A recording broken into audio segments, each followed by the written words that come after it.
넌 우리 가족이 아니야. 그냥 남이지. 임신 8개월의 며느리에게 2천만 원을 빌려달라며 뺨까지 때린 시어머니. 남편의 돈은 자기 아들 돈인이 딸에게 주는 게 당연하다며 큰소리칩니다. 가난하고 힘없는 며느리는 그저 당할 수밖에 없는 걸까요? 하지만 시어머니는 몰랐습니다. 이 모든 것을 문 밖에서 지켜보고 있던 아들의 마음속에 어떤 폭풍이 휘몰아치고 있었는지를, 그리고 그날 남편의 충격적인 한마디에 시댁은 완전히 뒤집어지고 마는데, 과연 남편은 어떤 선택을 했을까요? 시어머니의 두 얼굴과 남편의 통쾌한 반격이 궁금하시다면 채널 구독과 영상 좋아요를 꼭 눌러주세요. 황혼의 이야기가 지금 시작됩니다. 저는 그날 오후를 아직도 똑똑히 기억합니다. 바람 한 점, 새소리 하나 없이 유난히 무덥던 오후. 거실 벽에 걸린 시계의 초침 소리만이 째깍째깍 곧 일어날 무언가의 카운트다운을 세는 듯 했습니다.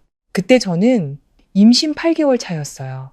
배는 남산만해져서 조금만 서 있어도 허리가 끊어질 듯 아팠고 발은 퉁퉁 부어올라 밤마다 노인처럼 힘겹게 몸을 뒤척여야 했죠. 저는 의뢰 그렇듯 소파에 앉아 배에 가만히 손을 얹고 있었어요. 뱃속 아기의 작은 발길질 하나하나를 느끼며 기대와 불안이 뒤섞인 마음으로요. 사람들은 그때가 여자가 가장 약하면서도 가장 강한 시기라고들 하더군요. 제 이름은 박서윤, 남편 이름은 김진우입니다. 저희는 결혼 4년 차 부부였죠. 밖에서 보면 제 삶은 복받은 인생이었습니다. 남편은 대기업 프로젝트 팀장으로 수입도 안정적이었고 성격은 무뚝뚝하지만 속정 깊은 사람이었죠. 저희 부부는 악착같이 돈을 모아 작년의 대출을 모두 갚고 온전한 우리 명의의 아파트와 차도 마련했습니다. 재벌처럼 부유한 건 아니었지만 남부럽지 않게 살고 있었죠. 하지만 그 누구에게도 말하지 못한 한 가지가 있었습니다. 바로 남편의 가족, 그 중에서도 시누이 김유나라는 이름의 밑 빠진 독이었습니다. 유나는 저보다 2살 어린 시누이인데 전문대를 졸업하고 단 한 번도 제대로 된 직장을 가져본 적이 없었어요.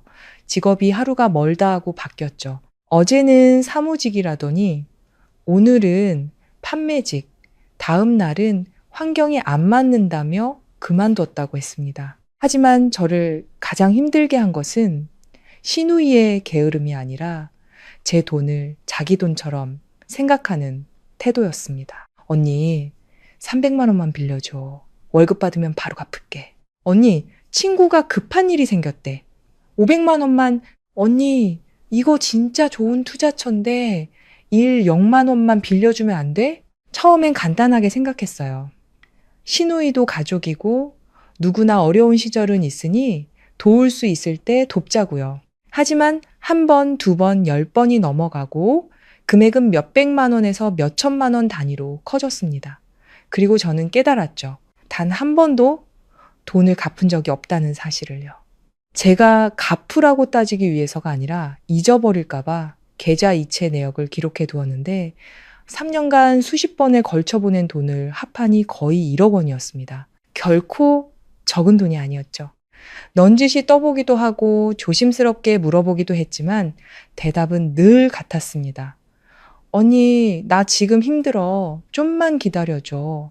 가족끼리 뭘 그렇게 계산해. 그러던 어느 날 시어머니께서 언짢은 목소리로 전화를 하셨더군요. 얘, 네가 형님인데 동서사정 좀 봐줘야지. 걔가 오죽 힘들면 너한테 빌리겠니? 저는 수화기를 든 채 아무 말도 할 수 없었습니다. 돈이 아까운 게 아니었어요. 그들 눈에 저는 가족이 아니라 그저 돈 나오는 지갑일 뿐이라는 걸 깨닫기 시작한 거죠. 하지만 저는 남편 진우 씨를 생각해 꾹 참았습니다. 남편은 이 사실을 알 때마다 긴 한숨을 쉬며 저를 안아주며 말했죠. 당신 고생하는 거 알아. 내가 어머니께 다시 말씀드리고. 하지만 변하는 건 없었습니다. 시누이는 계속 돈을 빌렸고 시어머니는 감쌌고 저는 돈을 내주는 사람이었죠. 그러다 제가 임신을 했습니다. 초기에는 입덧이 너무 심해 물만 마셔도 토했고 몸은 늘 천근만근이었죠. 자연스레 일도 줄이게 되어 수입도 줄었고 집안 살림도 더 꼼꼼히 계산해야 했습니다. 저와 남편은 머리를 맞대고 계획을 세웠어요. 출산 비용, 산후조리 비용, 분유값, 병원비, 한 푼 한 푼이 저희 부부의 피땀 어린 돈이었습니다. 저는 남편에게 목이 맨 목소리로 분명히 말했습니다. 여보, 이건 우리 아기 돈이에요. 이제 더는 유나 씨에게 예전처럼 돈을 줄 수 없어요. 그때 남편은 한참 동안 말이 없다가 고개를 끄덕였습니다. 이번엔 내가 확실히 정리할게. 저는 남편을 믿었어요. 정말로 믿었죠. 그리고 정말로 그 후 2달간 시누이는 저를 찾지 않았습니다. 저는 안도의 한숨을 쉬며 모든 게 끝났다고 생각했어요. 하지만 그 고요함은 폭풍 전의 고요함일 뿐이었습니다. 그날 오후 저는 산부인과 검진을 마치고 돌아와 녹초가 된 몸으로 소파에 막 누우려던 참이었습니다. 초인종이 울렸죠. 저는 배를 감싸 안고 한 걸음 한 걸음 힘겹게 현관으로 향했습니다. 현관문 렌즈 너머로 보이는 2사람, 시어머니와 시누이였습니다. 심장이 쿵 내려앉더군요. 왠지 모를 불길한 예감이 들었습니다. 문을 열자 저는 애써 미소를 지으며 말했습니다. 어머니 유나 씨, 어서 오세요. 시어머니는 대답 없이 안으로 들어와 집안을 쓱 훑어보시더니 제 배에 시선을 고정했지만 안부를 묻는 말 한마디 없으셨죠. 시누이는 마치 제 집인 양 익숙하게 소파에 털썩 주저앉았습니다. 핸드폰을 만지작거리던 시누이가 불쑥 말했죠. 언니, 이 소파 너무 딱딱하다. 바꿀 때 안 됐어? 저는 아무 말 없이 물을 따랐습니다. 컵을 내려놓기가 무섭게 시어머니가 입을 여셨어요. 익숙한 말투였죠. 서윤아, 이제 곧 출산이구나. 준비는 다 됐니? 네, 거의 다 되어가요. 그래. 어머니는 고개를 끄덕이시더니 제가 수없이 들어왔던 그 톤으로 목소리를 바꾸셨습니다. 유나가 요즘 좀 힘든 일이 있어서 급하게 돈이 필요하게 됐구나. 심장이 옥죄는 기분이었습니다. 제가 무슨 말을 하기도 전에 시누이가 핸드폰을 내려놓고는 너무나 자연스럽게 웃으며 말했습니다. 언니, 나 2천만 원만 빌려줘. 사업 자금이 좀 막혀서 그런데 2달이면 갚을게. 2달. 너무나 익숙해서 외울 지경인 그 말이었습니다.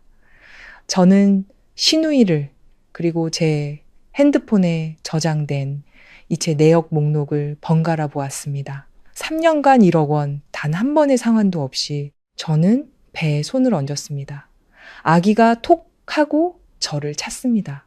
그 작은 발길질이 저를 깨웠습니다. 3년 만에 처음으로 저는 고개를 들어 시누이를 똑바로 쳐다보았습니다. 제 목소리는 크지 않았지만 분명했습니다. 저 돈 없어요. 순간 거실은 정적이 흘렀습니다. 시누이는 굳었고 시어머니는 눈을 동그랗게 뜨셨죠. 공기가 얼어붙는 것 같았습니다. 그리고 저는 몰랐습니다. 그 한마디가 제 인생 최대의 파란을 몰고 올 줄은 저 돈 없어요 라는 말이 떨어지자마자 저는 모든 것이 예전 같지 않을 것임을 직감했습니다. 제가 틀린 말을 해서가 아니라 그들이 당연하게 여겼던 무언가를 제가 깨뜨렸기 때문이었죠. 몇 초간의 침묵. 하지만 제게는 영원처럼 길게 느껴졌습니다. 가슴 속에서 심장이 쿵쿵 울리는 소리가 들릴 정도였죠. 가장 먼저 반응한 것은 시누이 유나였습니다. 미간을 찌푸리더니 방금 전에 미소는 온데간데 없고 역력한 불쾌감을 드러냈죠. 언니, 방금 뭐라고 했어? 저는 시선을 피하지 않고 말했습니다. 돈 없다고요. 이번엔 더 또박또박 천천히 말했죠. 거실의 공기가 팽팽하게 당겨졌습니다. 유나가 피식 웃더니 소파의 등을 기댔습니다. 돈이 없어? 아파트 대출도 다 갚고 차도 뽑았으면서 언니가 돈 없다는 걸 누가 믿어? 저는 속에서 무언가 끓어오르는 것을 느끼며 침착하게 말했습니다. 그 돈은 우리 아기 낳고 키우는데 쓸 돈이야. 손댈 수 없어. 그러자 유나는 벌떡 일어나 앉으며 소리쳤습니다. 고작 2천만 원 가지고 너무하네. 내가 남이야? 제가 대답하기도 전에 시어머니가 손으로 테이블을 쾅 내리치셨습니다. 그만해! 날카롭고 차가운 목소리에 저는 움찔했습니다. 어머니는 벌떡 일어나 제 얼굴에 대고 손가락질하며 소리치셨습니다. 박서윤! 너 지금 무슨 뜻으로 그런 말을 하는 거냐? 내 딸이 힘들다는데 도와주지는 못할 망정 핑계를 대? 저는 심호흡을 하며 간신히 평정을 유지했습니다. 어머니, 안 돕겠다는 게 아니라 이 돈은 정말 아기를 위한 돈이에요. 내가 분명히 말하는데 어머니는 제 말을 자르며 더 날카롭게 쏘아붙였습니다. 유나는 내 시누이야. 한 가족이라고. 가족이 어려우면 당연히 도와야지. 저는 시어머니와 시누이를 번갈아 보았습니다. 익숙하면서도 가슴 아픈 기분. 지난 몇 년간 한 가족이라는 말을 얼마나 많이 들었던가. 하지만 그 한 가족이라는 말은 단 한 번도 저에게는 적용된 적이 없었죠. 저는 주먹을 꽉 쥐었습니다. 한 가족일수록 돈 관계는 더 분명해야죠, 어머니. 그 말이 끝나자마자 거실의 공기는 산산조각 났습니다.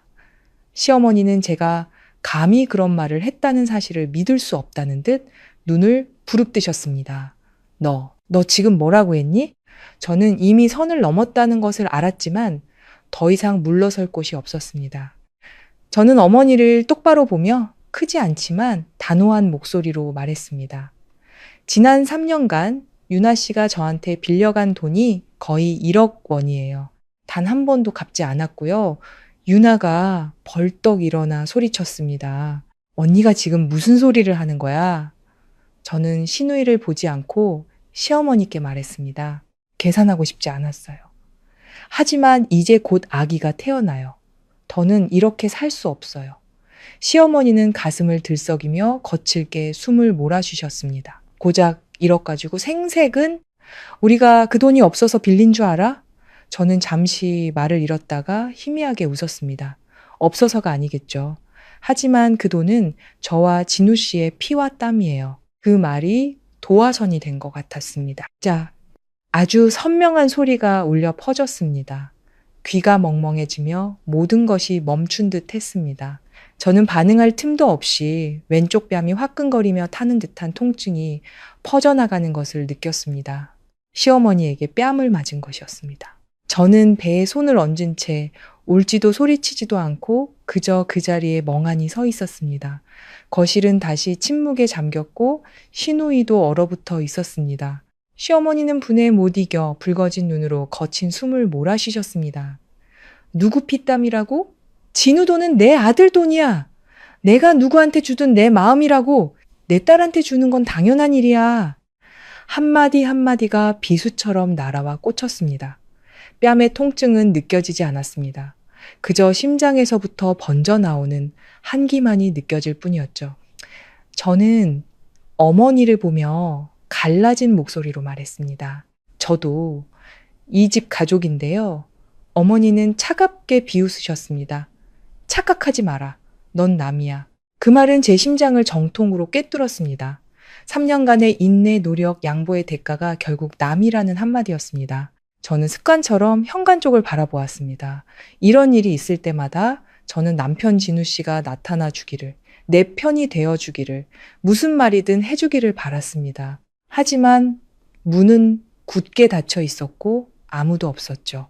절망감이 밀려왔습니다. 아마 이번에도 이전처럼 저는 모든 것을 감내해야 할 운명이겠지요. 하지만 바로 그때였습니다. 철컥, 열쇠 소리와 함께 문이 열리고 남편 진우 씨가 들어왔습니다. 그는 문 앞에서 그대로 멈춰 섰습니다. 손에는 제가 좋아하는 빵 봉지가 들려 있었죠. 그의 시선이 거실을 훑다가 제게 그리고 제 붉게 부어오른 뺨에 멈췄습니다. 저는 그를 보았습니다. 아무 말도 하지 않았지만 눈빛이 모든 것을 말해주고 있었을 겁니다. 진우 씨는 묻지도 말하지도 않았습니다. 빵 봉지를 내려놓고 아주 천천히 제게로 걸어왔습니다. 거실의 공기는 다시 얼어붙었습니다. 시어머니가 즉시 억울하다는 듯 목소리를 높였습니다. 진우야, 마침 잘 왔다. 네, 마누라 좀 봐라. 유나가 돈 좀 빌려달라니까 온갖 소리를 다 하잖니? 신우이도 울먹이는 목소리로 거들었습니다. 오빠, 언니 변했어. 이제 우릴 가족으로 생각 안 하나 봐. 저는 여전히 그 자리에 서서 아무 말 없이 진우 씨만 바라보았습니다. 제 편을 들어주길 바라서가 아니라 이번에는 그가 어떻게 할지 기다리고 있었습니다. 진우 씨는 대답하지 않았습니다. 제 앞으로 다가와 손을 들었죠. 저는 저도 모르게 고개를 살짝 돌려 피했지만 그는 저를 때리지 않았습니다. 그의 손이 제 뺨에 아주 부드럽게 닿았습니다. 그리고 낮은 목소리로 물었죠. 아파?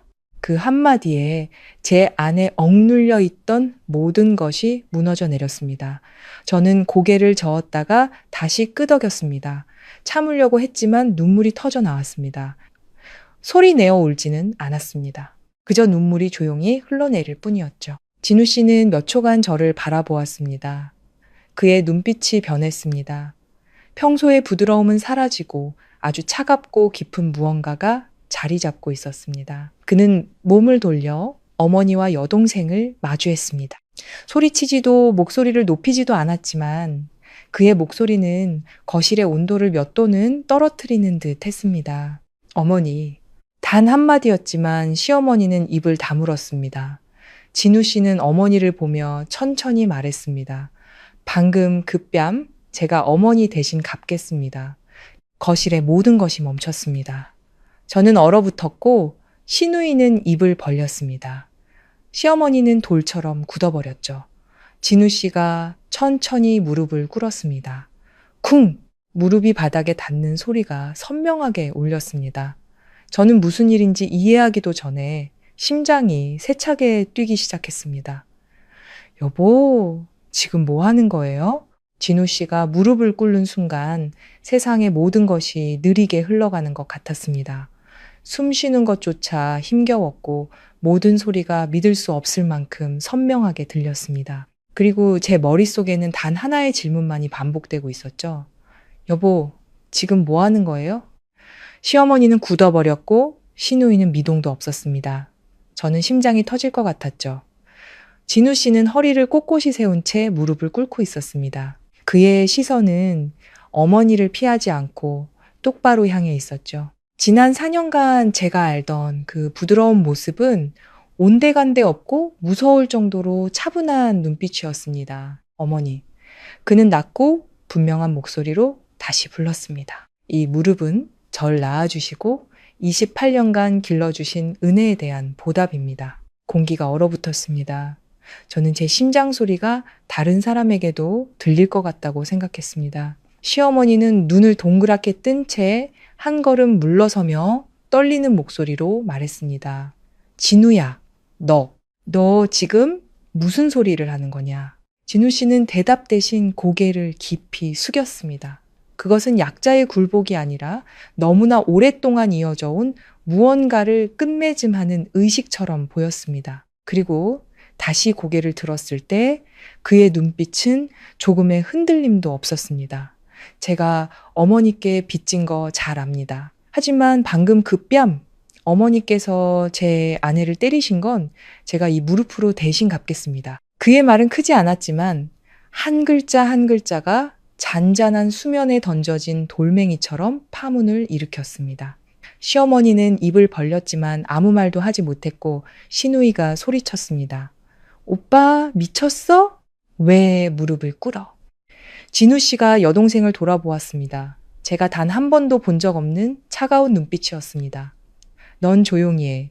단 3마디에 신우이는 입을 다물었습니다. 저는 남편의 등 뒤에서 배를 감싸 안은 채 꼼짝도 할 수 없었습니다. 육체적인 고통이 아니라 너무 오랫동안 억눌려왔던 감정이 터져나오며 온몸이 떨려왔습니다. 진우 씨는 여전히 무릎을 꿇은 채 말을 이었습니다. 목소리는 차분했지만 들을수록 무겁게 가라앉았습니다. 저는 제가 아들이니까 조금 참고 조금 견디면 가정이 평화로울 거라고 생각했습니다. 제 아내니까 저를 이해하고 견뎌줄 거라고 생각했습니다. 그는 잠시 말을 멈췄습니다. 목소리가 조금 낮아졌죠. 하지만 제가 틀렸습니다. 그 말을 듣는 순간 제 목이 맸습니다. 진우 씨는 저를 돌아보지 않았지만 그의 모든 말은 제 심장에 똑바로 와서 밝히는 것 같았습니다. 저는 제 아내가 3년간 억울함을 참게 했습니다. 저희 부부의 돈이 다른 사람의 돈이 되도록 내버려 뒀습니다. 어머니께서 번번이 유나 편을 들며 제 아내를 압박하도록 방치했습니다. 그는 깊은 숨을 내쉬고는 말을 이었습니다. 저는 그게 효도인 줄 알았습니다. 하지만 그건 비겁함이었습니다. 그 말이 끝나자마자 거실의 공기는 찢어지는 듯 했습니다. 시어머니가 몸을 떨며 소리쳤습니다. 진우야, 너 지금 뭐라고 했니? 네가 어미한테 그런 말을 해? 진우 씨는 일어서지 않은 채 어머니를 보았습니다. 어머니가 다 틀렸다는 게 아닙니다. 하지만 어머니는 틀리셨습니다. 제 아내 서윤이를 단 한 번도 가족으로 생각하지 않으셨으니까요. 저는 등 뒤에서 눈물이 흐르는 것을 느꼈습니다.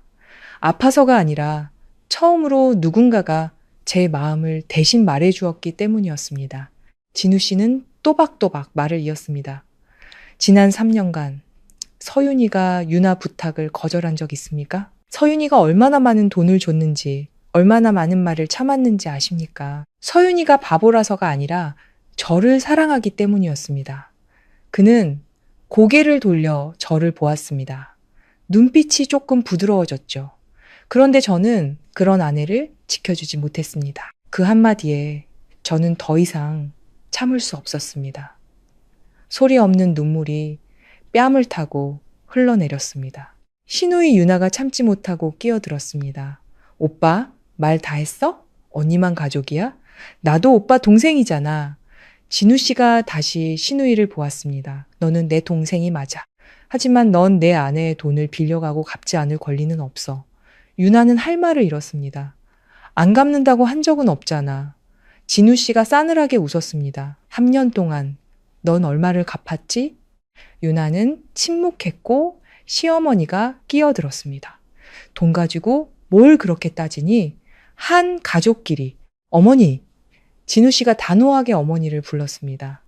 한 가족은 한 사람이 다른 사람을 위해 무조건 희생하는 관계가 아닙니다. 서로를 생각하고 배려하는 게 가족입니다. 그는 유나를 똑바로 보았습니다. 너, 네 형님이 임신해서 돈도 필요하고 안정이 필요하다는 생각 한 번이라도 해봤니?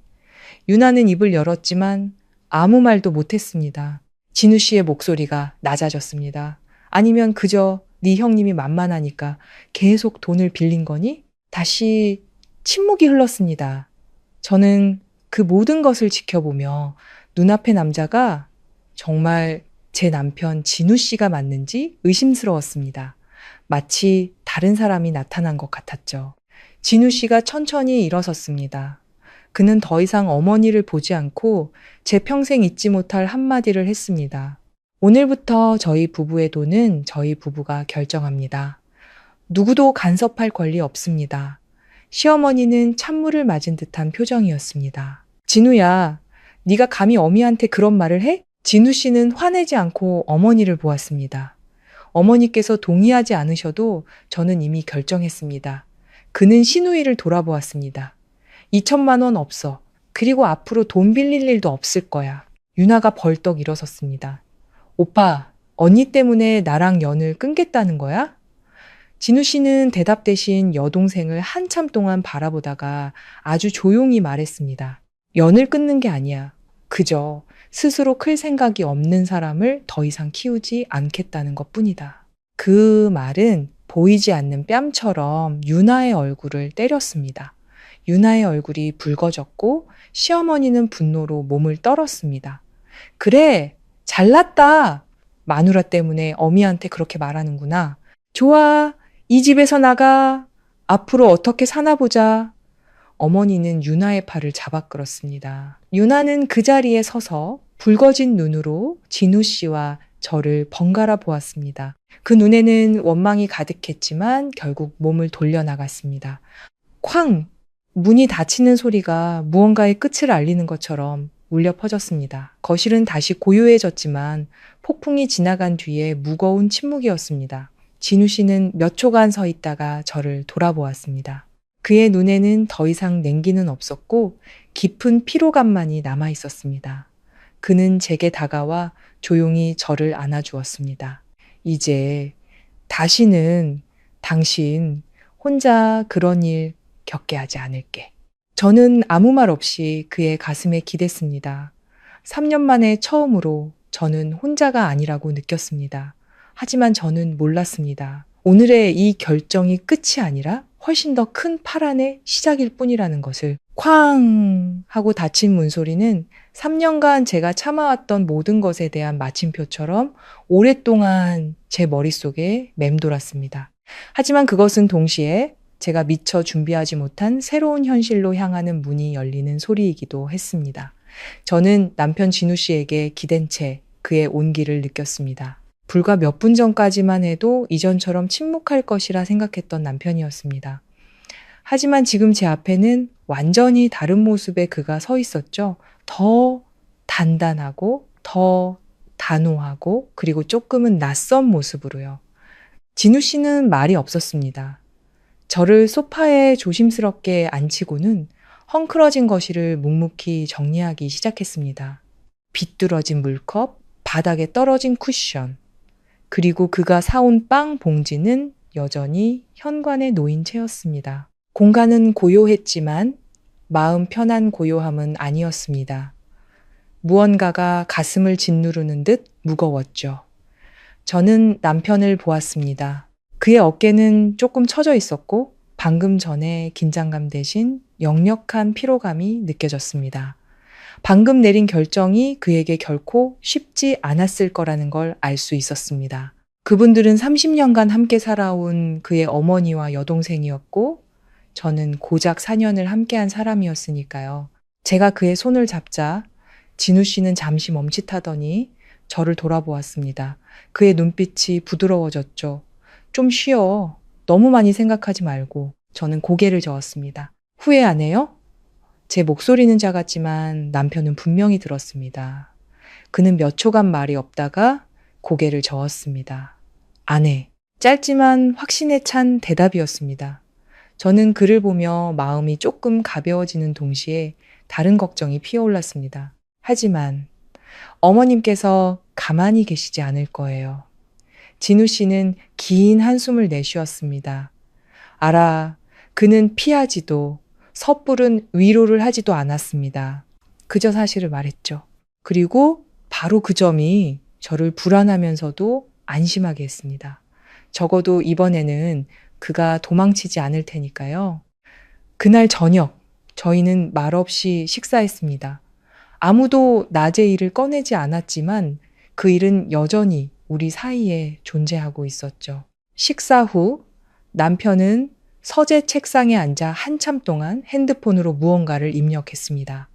저는 침대에 누워 그의 뒷모습을 바라보았습니다. 노란 조명 아래 비친 그의 얼굴에서 저는 전에는 미처 보지 못했던 것들을 발견했습니다. 눈가의 긴장감, 굳게 담은 턱선, 그리고 더 깊고 무거워진 눈빛. 저는 묻지 않고 조용히 지켜보았습니다. 잠시 후 진우 씨가 일어나 제 곁으로 와 앉았습니다. 가족 단톡방에 메시지 보냈어. 뭐라고 보냈는데요? 진우 씨는 저를 보며 차분하게 말했습니다. 오늘부터 나와 유나의 금전 관계는 끝이라고 했어. 이전에 빌려준 돈은 없는 셈치겠지만 앞으로는 더 이상 없을 거라고. 저는 침묵했습니다. 단호하면서도 정을 끊지는 않은 처리 방식이었지만 그 대가가 작지 않을 것임을 직감했죠. 반응은요? 진우 씨가 희미하게 웃었습니다. 아직 답이 없어. 저는 그것이 좋은 징조가 아니라는 것을 알았습니다. 때로는 말다툼보다 침묵이 더 무서운 법이니까요. 그날 밤 저는 잠을 이루지 못했습니다. 아파서가 아니라 마음속을 떠도는 불안감 때문이었죠. 시어머니가 떠나기 전 마지막으로 했던 말, 그 눈빛이 자꾸만 떠올랐습니다. 앞으로 어떻게 사나 보자.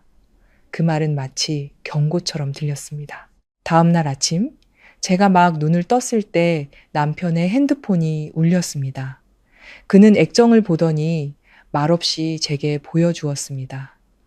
어머니, 저는 글을 보며 말했습니다. 받아봐요.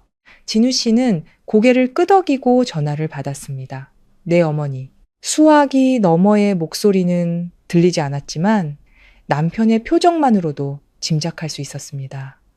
처음에는 조용히 듣고만 있던 그의 목소리가 낮아졌습니다. 네, 알아요. 하지만 제 결정은 변하지 않아요.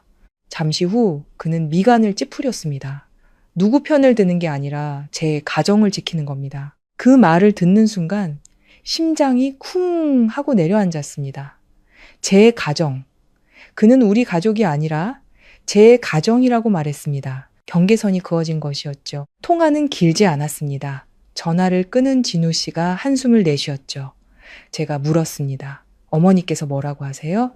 그는 잠시 침묵하더니 말했습니다. 계속 이러면 아들 없는 셈 치겠다고 하시네. 저는 굳어버렸습니다. 예상은 했지만 막상 그의 입으로 들으니 가슴이 아팠습니다. 진우 씨는 저를 보며 희미하게 웃었습니다. 괜찮아. 하지만 괜찮지 않다는 걸 알 수 있었습니다. 그저 평정을 유지하려 애쓰는 것 뿐이었죠. 제가 그의 손을 잡았습니다. 당신은 괜찮아요? 진우 씨는 고개를 끄덕였습니다. 난 괜찮아. 그리고 제 손을 부드럽게 쥐며 말했습니다. 당신과 우리 아기만 괜찮으면 돼. 그 말에 목이 맸습니다. 아마도 제가 그의 가족이라는 것을 이토록 선명하게 느낀 것은 처음이었을 겁니다. 하지만 그날 아침의 일은 시작에 불과했습니다. 점심 무렵 제가 막 쉬려고 할 때 초인종이 다시 울렸습니다. 저는 현관렌즈를 보고 심장이 내려앉았습니다. 시어머니도 시누이도 아니었습니다. 제가 전혀 예상하지 못했던 한 사람이 서 있었습니다. 그리고 그 사람의 등장은 모든 것을 완전히 다른 방향으로 틀어버리게 됩니다. 하루도 채 지나지 않아 초인종이 두 번째로 울렸습니다. 그 소리는 크지 않았지만 제 심장을 쿵 하고 내려앉게 만들기엔 충분했죠.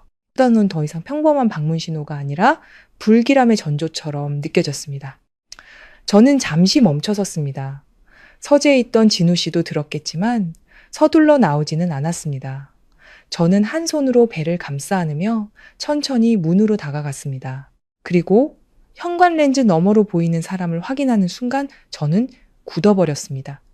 시어머니도 시누이도 아닌 남편의 외삼촌이었습니다. 직접 뵌 적은 없지만 남편에게 여러 번 이야기를 들었던 분이었습니다. 체면을 중시하지만 성격이 불같으신 분이라고 했죠. 저는 심호흡을 하고 문을 열었습니다.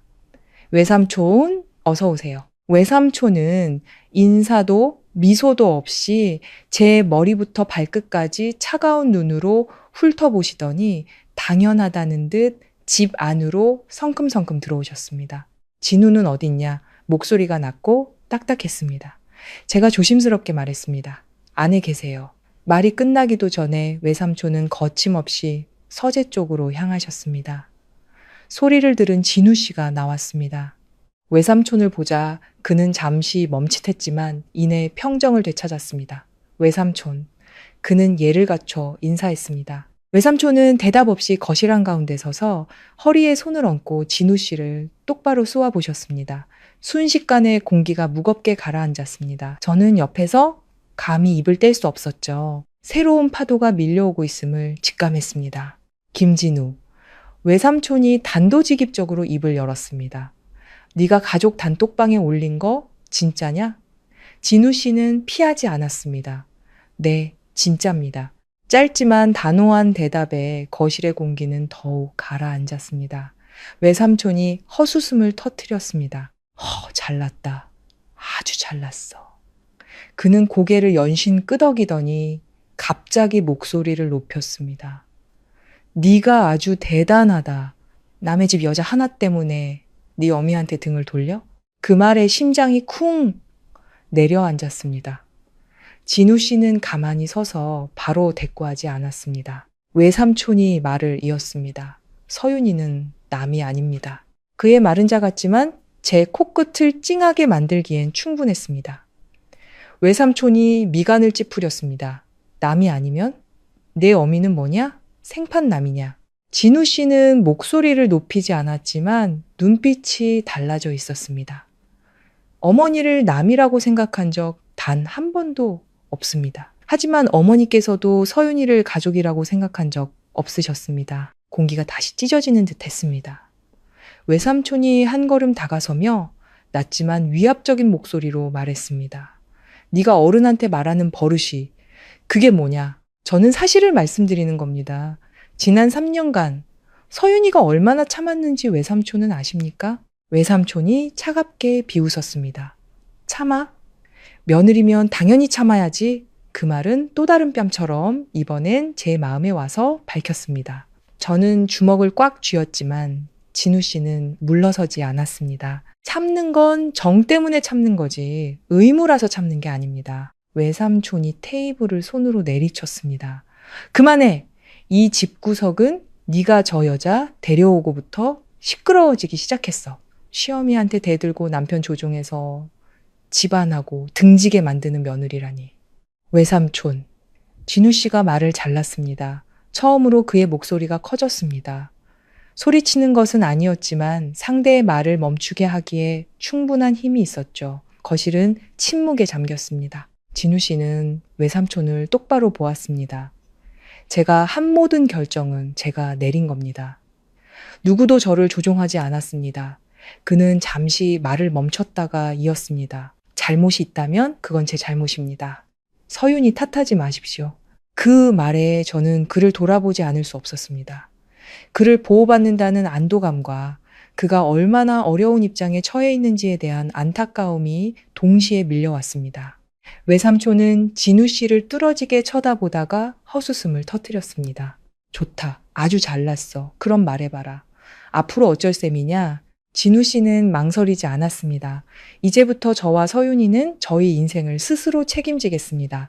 돈 문제도 분리할 겁니다. 어머니께 자식으로서의 도리는 다하겠지만 유나에게 돈을 주는 일은 없을 겁니다. 외삼촌이 고개를 저었습니다. 그런 일은 없을 거다. 그는 진우 씨에게 더 가까이 다가섰습니다. 이 집안에 돈이 없으면 안 돼.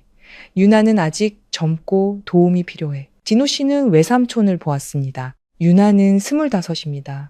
15이 아니고요. 언제까지 남에게 의지해서 살 수는 없습니다. 그 말에 다시 긴장감이 흘렀습니다. 외삼촌이 진우 씨의 얼굴에 대고 손가락질했습니다. 좋다. 아주 고집불통이구나. 그럼 하나만 묻자. 네. 어미가 돈이 없어서 못 살게 되면 그때도 모른 척 할 거냐? 저는 숨을 죽였습니다. 아주 무거운 질문이었지만 진우 씨는 피하지 않았습니다. 어머니는 제가 모시겠습니다. 하지만 다른 사람의 의존적인 습관까지 제가 책임지지는 않을 겁니다. 반박할 여지가 없는 대답이었습니다. 외삼촌은 몇 초간 침묵하더니 거친 숨을 내쉬었습니다. 너 정말 변했구나. 예전에는 이러지 않았는데 진우 씨가 가볍게 고개를 숙였습니다. 예전에는 저에게 제 가정이 없었으니까요. 그 말은 명확한 경계선을 긋는 것 같았습니다. 더 이상 아무도 말을 잇지 않았습니다. 공기는 너무 무거워서 각자의 숨소리가 다 들릴 정도였죠. 잠시 후 외삼촌이 몸을 돌렸습니다. 떠나기 전 그는 크지 않지만 의미심장한 한마디를 남겼습니다. 오늘 네가 한 말 똑똑히 기억해둬라. 나중에 후회하지 말고. 문이 두 번째로 닫혔습니다. 저는 그 자리에 꼼짝 않고 서 있었습니다. 진우 씨도 마찬가지였죠. 한참 후에야 그는 큰 짐을 내려놓은 듯 긴 한숨을 내쉬었습니다. 제가 그를 보며 물었습니다. 괜찮아요? 진우 씨가 피곤한 미소를 지었습니다. 단 한 글자였지만 모든 것을 말해주고 있었습니다. 제가 다가가 그의 손을 잡았습니다. 제가 있잖아요. 그가 제 손을 꽉 쥐었습니다. 아무 말도 하지 않았지만 그 힘만으로도 충분했습니다. 앞으로의 길이 쉽지 않을 것임을 알았지만 적어도 이번에는 우리가 함께 걷고 있었습니다. 단지 저는 몰랐을 뿐이었습니다. 지금까지의 파도가 아직 정점이 아니었다는 것을. 그리고 불과 며칠 뒤 모든 것을 완전히 뒤엎어버릴 사건이 터지고 맙니다. 그 후 며칠은 겉으로는 이상할 정도로 조용하게 지나갔습니다. 하지만 제 마음속에는 폭풍 전의 고요한 수면처럼 아무 일도 일어나지 않을 거라 믿기 힘든 불안감이 항상 도사리고 있었죠. 남편은 평소처럼 출근했고 저는 집에서 쉬며 출산 준비에 몰두했습니다. 우리 부부는 그날의 일을 다시 꺼내지 않았지만 이제부터 무슨 일이 있어도 서로의 편에 서야 한다는 무언의 약속이 우리 사이에 생겨났습니다. 하지만 그 고요함은 딱 3일밖에 가지 않았습니다. 나흘째 되던 날 아침, 제가 아기 옷을 개고 있을 때 낯선 번호로 전화가 걸려왔습니다. 잠시 망설이다 전화를 받았습니다. 여보세요? 수화기 너머는 잠시 조용하더니 이내 익숙한 여성의 목소리가 들려왔습니다. 서윤아, 나다, 어미다. 저는 멈칫했습니다. 시어머니셨습니다. 하지만 목소리가 평소와 달랐습니다. 날카롭지도 강압적이지도 않고 제가 한 번도 들어본 적 없는 떨림이 섞여 있었죠. 네, 어머니. 저는 차분하게 대답했습니다. 어머니는 심호흡을 하며 간신히 평정을 찾는 듯 했습니다. 서윤아, 집에 있니? 네, 있어요. 진우는? 출근했어요. 수화기 너머로 다시 몇 초간의 침묵이 흘렀습니다. 그리고 아주 작은 목소리로 말씀하셨습니다. 내가 너 좀 보러 가도 되겠니? 저는 놀랐지만 거절하지는 않았습니다. 네, 오세요 어머니. 전화를 끊고 저는 핸드폰을 든 채 한참을 앉아 있었습니다. 마음속이 복잡했습니다. 걱정인지 호기심인지 아니면 약간의 기대감인지 모를 감정이었죠. 약 30분 후 초인종이 울렸습니다. 문을 열자 시어머니가 서 계셨습니다. 하지만 이전과는 다른 모습이었습니다. 화장기 없는 얼굴, 대충 묶은 머리, 단정하지 못한 옷차림.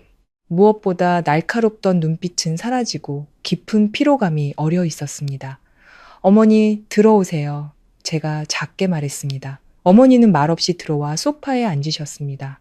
두 손을 꼭 마주 잡은 채로요. 제가 물을 따라 앞에 놓아드렸지만 어머니는 마시지 않고 컵만 멍하니 바라보셨습니다. 거실은 조용했습니다. 이전처럼 긴장감이 흐르지는 않았지만 편안하지도 않았죠. 마침내 어머니가 입을 여셨습니다. 서윤아, 네, 요 며칠 어미 많이 원망했니? 예상치 못한 질문에 저는 놀랐습니다. 바로 대답하지 못했습니다. 뭐라고 답해야 할지 몰라서가 아니라 어머니가 그런 질문을 하실 줄은 몰랐기 때문이었죠. 저는 어머니를 보며 솔직하게 말했습니다. 네, 단 한 글자였지만 그걸로 충분했습니다.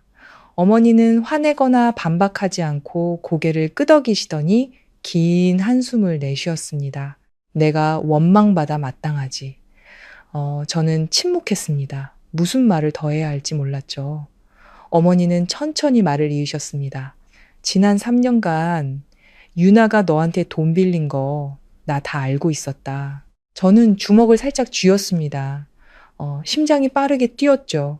하지만 난 막지 않았어. 오히려 그 애편을 들었지. 어머니는 씁쓸하게 웃으셨습니다. 나는 네가 형편이 괜찮으니 동생 좀 도와주는 게 뭐 대수냐고 생각했다. 하지만 너도 네 가정을 꾸려야 하는 사람이라는 걸 생각하지 못했어. 그 말을 듣자 제 마음속에 이상한 감정이 피어올랐습니다. 통쾌함도 안도감도 아니었습니다. 그저 슬펐습니다. 말로 표현하기 힘든 슬픔이었죠. 네가 싫다고 했을 때 어머니가 고개를 들어 저를 보셨습니다. 그때서야 나는 네가 너무 오랫동안 참고 있었다는 걸 깨달았다. 저는 아무 말 없이 조용히 듣고만 있었습니다. 어머니는 고개를 숙이며 작은 목소리로 말했습니다. 그날 내가 널 때린 거 내가 잘못했다. 거실의 공기가 멈춘 듯 했습니다. 저는 어머니가 그런 말을 하실 줄은 상상도 못했습니다. 건성으로 하는 사과가 아니라 진심 어린 인정이었죠. 저는 어머니를 보았습니다. 눈가가 붉게 물들어 있었습니다. 미안하다. 그 세 글자에 목이 맸습니다. 제가 그 말을 듣고 싶어서가 아니라 들을 수 있을 거라고 생각하지 못했기 때문이었습니다. 저는 심호흡을 하고 차분한 목소리를 유지하려 애썼습니다. 이제 어머니 원망하지 않아요. 어머니는 믿을 수 없다는 듯 저를 보셨습니다. 정말이냐? 저는 고개를 끄덕였습니다. 하지만 예전처럼 돌아갈 수는 없어요. 저는 아주 작지만 분명하게 말했습니다. 어머니는 침묵하시더니 고개를 끄덕였습니다. 안다. 잠시 후 어머니가 말을 이었습니다. 유나가. 일이 터졌다. 심장이 쿵 하고 멈추는 것 같았습니다. 무슨 일이요?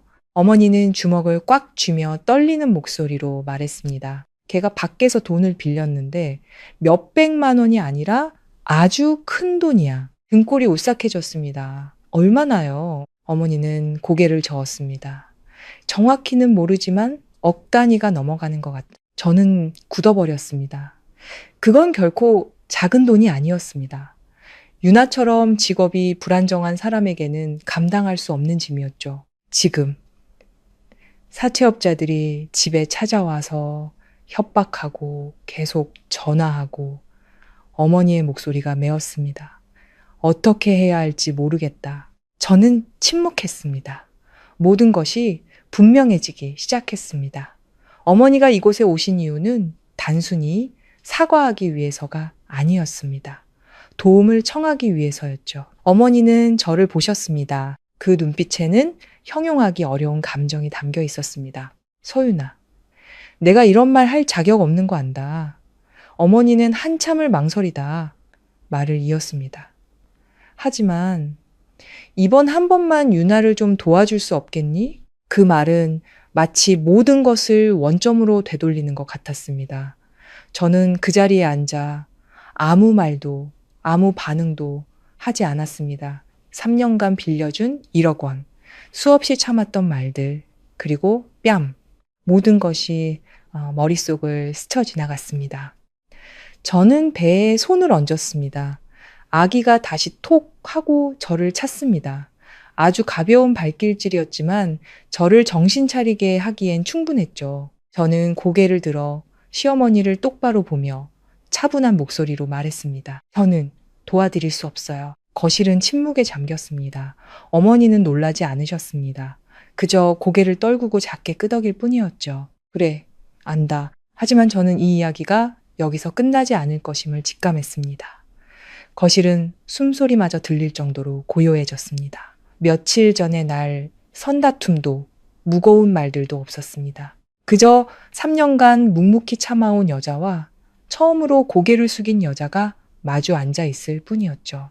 하지만 그 사이에는 후련함 대신 아직 메울 수 없는 보이지 않는 거리가 존재했습니다. 제 대답을 들은 시어머니는 더 이상 아무 말도 하지 않으셨습니다. 그저 고개를 숙인 채 무언가 터져나오는 것을 억누르듯 두 손을 꽉 쥐고 계셨죠. 저는 어머니를 보았습니다. 더 이상 분노는 없었지만 예전처럼 마음이 약해지지도 않았습니다. 제 안에 경계라는 것이 분명하게 생겨나고 있었습니다. 잠시 후 어머니가 힘겹게 입을 여셨습니다. 목소리는 더 이상 떨리지 않고 무언가를 체념한 사람처럼 메마른 톤이었습니다. 내가 널 원망하지 않는다. 나라도 이런 상황이었으면 도와주지 않았을 거야. 저는 조금 놀랐습니다. 그 말 때문이 아니라 강요나 원망 없이 그저 인정하는 어머니의 태도 때문이었습니다. 하지만 어머니는 말을 이으셨습니다. 그런데 이제 어떻게 해야 할지 정말 모르겠다. 그 말에 저는 완전히 거리를 둘 수만은 없었습니다. 바로 대답하지 않고 조용히 어머니를 바라보았습니다. 어머니가 고개를 들었습니다. 눈은 붉었지만 울지는 않으셨죠. 그 사람들이 집에 2번이나 찾아왔다. 문 앞에서 듣기 힘든 소리를 하고 돈 안 갚으면 진우의 사랑 내 집에도 찾아갈 거라고 하더구나. 심장이 쿵 하고 내려앉았습니다. 두려워서가 아니었습니다. 이 일이 더 이상 유나 개인의 문제가 아니라는 것을 깨달았기 때문이었죠. 일이 번지기 시작한 겁니다. 어머니는 작은 목소리로 말을 이었습니다. 나는 늙어서 인터넷으로 돈 빌리는 게 뭔지 잘 모른다. 유나가 서류도 없이 쉽게 빌릴 수 있다고 해서 이렇게 될 줄은 몰랐어. 저는 주먹을 살짝 쥐었습니다. 이전에 남편이 했던 말이 현실이 되고 있었습니다. 밑 빠진 독, 그리고 이번에는 그 깊이가 상상 이상이었습니다. 저는 심호흡을 하고 물었습니다. 유나 씨는 지금 어디 있어요? 어머니는 고개를 저었습니다. 무서워서 집에 못 들어오고 있어. 어디 숨어 있는지 전화도 안 받는다. 그 말에 등골이 서늘해졌습니다. 동정심 때문이 아니었습니다.